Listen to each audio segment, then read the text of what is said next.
Hello viewers, civil construction চ্যানেলের পক্ষ থেকে আজকে আমি আপনাদের সাথে আছি engineer Apu.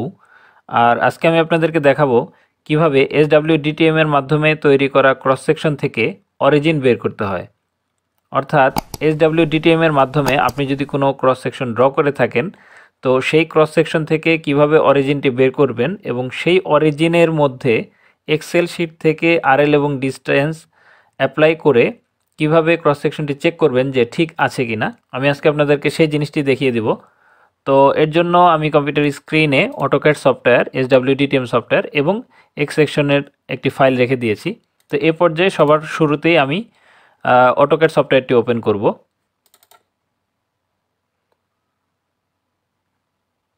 AutoCAD software open করা শেষ। এ পর্যায়ে আমি এটি মিনিমাইজ করে SWDTM সফটওয়্যারটি ওপেন করছি। তো আমার SWDTM সফটওয়্যারটি ওপেন করা শেষ। এবারে আমি SWDTM থেকে প্রথমে রোড প্রজেক্টের এক্স সেকশন বা ক্রস সেকশনটি ড্র করব। এর জন্য আমি এক্স সেকশন অপশনে চলে গেলাম এবং এখান থেকে আমি ড্র এক্স সেকশন এই অপশনটিতে ক্লিক করছি। এবারে এখান থেকে আমি মাঝের যে অপশনটি রয়েছে ফ্রম এক্সটার্নাল ফাইল, এই অপশনটিতে ক্লিক করছি এবং এক্সিকিউট বাটনে ক্লিক করব এখন। এবারে আমার ফাইলটি ডেস্কটপ স্ক্রিনে যেহেতু ছিল, সেই সাপেক্ষে আমি এখানে ডেস্কটপ সিলেক্ট করে দিচ্ছি এবং এখান থেকে এক্স সেকশন এই ফাইলটি সিলেক্ট করে ওপেন বাটনে ক্লিক করছি।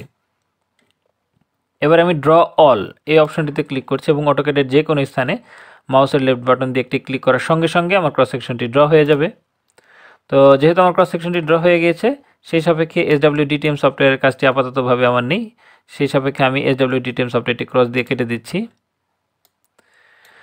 তো এই ক্রস সেকশনটি সঠিকভাবে জুম ইন জুম আউট করার জন্য আমি কমান্ড বক্স থেকে জেড লিখে এন্টার এবং এ লিখে এন্টার দিয়ে দিচ্ছি।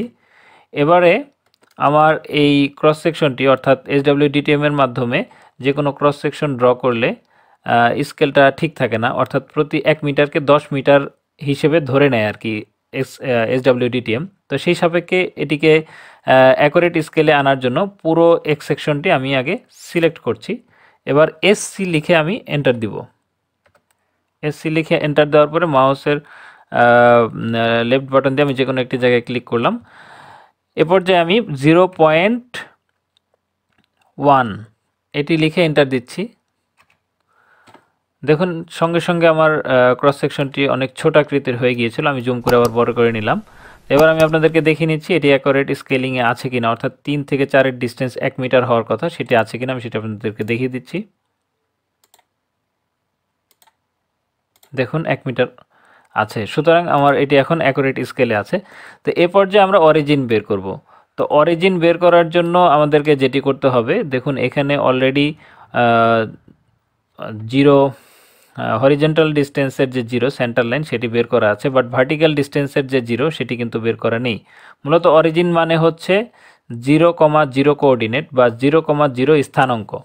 তো সুতরাং হরিজন্টাল ডিস্টেন্সের জিরোর যেহেতু আমরা পেয়ে গিয়েছি, বাট ভার্টিক্যালেরটা আমরা এখনও পাইনি। তো ভার্টিক্যালটা বের করার জন্য আমাদের যেটি করতে হবে, দেখুন এখানে স্কেলে 3 থেকে শুরু হয়েছে এবং 9 গিয়ে শেষ হয়েছে, বাট এটার জিরো যেখানে সেখানেই আমাদের মূলত অরিজিন।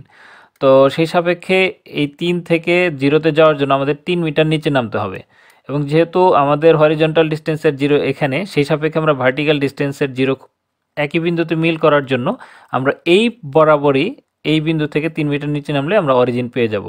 সেই সাপেক্ষে আমি এখান থেকে প্রথমে লাইন কমান্ডে ক্লিক দিচ্ছি এবং এই অপশনটিতে এই পয়েন্টটিতে আমি ক্লিক করছি এবং ক্লিক করার পরে আমি সোজা নিচে চলে যাচ্ছি, 3 মিটার নিচে যাব আমি। 3 লিখে এন্টার দিলাম। এবার এসকেপ বাটনে ক্লিক করছি। দেখুন 3 মিটার নিচে আমার যে পয়েন্টটি দাঁড়ায় এটি হচ্ছে আমার অরিজিন, অর্থাৎ এখান থেকেই আমার এই পুরো ক্রস সেকশনটি তৈরি হয়েছে। তো আমি যে বললাম যে এই পয়েন্টটি হচ্ছে আমার অরিজিন, সেটি আমি কিভাবে চেক করব? তো এর জন্য আমি আমার অরিজিনটিকে এখানে প্রথমে শিফট করব। তো এর জন্য আমি ভিউ মেনুতে চলে যাচ্ছি, টুলস মেনুতে চলে যাচ্ছি। টুলস মেনুতে যাওয়ার পরে নিউ ইউসিএস এবং অরিজিন এই অপশনটিতে ক্লিক করার পরে আমি এই পয়েন্টটিতে যেটিতে আমি বলেছি যে এটি আমার অরিজিন, তো এখানে আমি সিলেক্ট করে দেওয়ার সঙ্গে সঙ্গে দেখুন XY অর্থাৎ আমার অরিজিনটি এখানে ফিক্সড হয়ে গেল। এবার আমি চেক করব যে আমার অরিজিনটি ঠিক আছে কিনা। তো চেক করার জন্য আমাকে যেটি করতে হবে, আমার এক্সেল ফাইলটি পুনরায় একবার ওপেন করতে হবে। তো এর জন্য আমি SWDTM সফটওয়্যারটি যেহেতু আর আমার প্রয়োজন নেই, সেই সাপেক্ষে এটি আমি কেটে দিলাম এবং অটোক্যাড সফটওয়্যারটা আমি এবার মিনিমাইজ করব। তো মিনিমাইজ করার পরে আমি আমার এক্স সেকশন যে ফাইলটি আমি স্ক্রিনে রেখেছি এই ফাইলটি এবার ওপেন করছি। তো চেক করার জন্য আমাকে এক্সেলে একটি ট্রিক্স বা ফর্মুলা অ্যাপ্লাই করতে হবে। তা আমি সেই ফর্মুলা দিয়ে আগে এই ফাইল দুটি অর্থাৎ ডিস্টেন্স এবং আরএল দুটি সাজিয়ে নিয়ে তারপরে আমাকে ক্রস সেকশন অ্যাপ্লাই করলে আমি বুঝতে পারবো যে আমার অরিজিনটা ঠিক আছে কি না।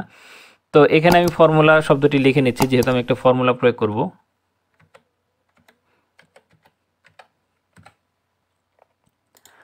এবার আমি এখানে ইকুয়াল দিয়ে দিচ্ছি। দেওয়ার পরে আমার যেহেতু এই দুটাকে ফর্মুলায় ফেলতে হবে, সুতরাং প্রথমে আমি ফার্স্ট কলামে সিলেক্ট করছি।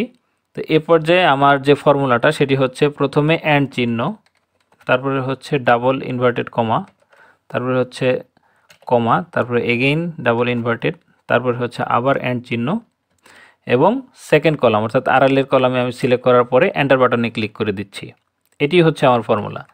দেখুন -9 ডিস্টেন্স, 5, এটি হচ্ছে ফর্মুলা দিয়ে আমি নিয়ে আসলাম। আপনি যদি নর্মালি -9, 5 দেন তাহলে কিন্তু হবে না। আমি যে ফর্মুলাটা প্রয়োগ করেছি আপনাদেরকে সেই ফর্মুলা প্রয়োগ করেই এটি নিয়ে আসতে হবে।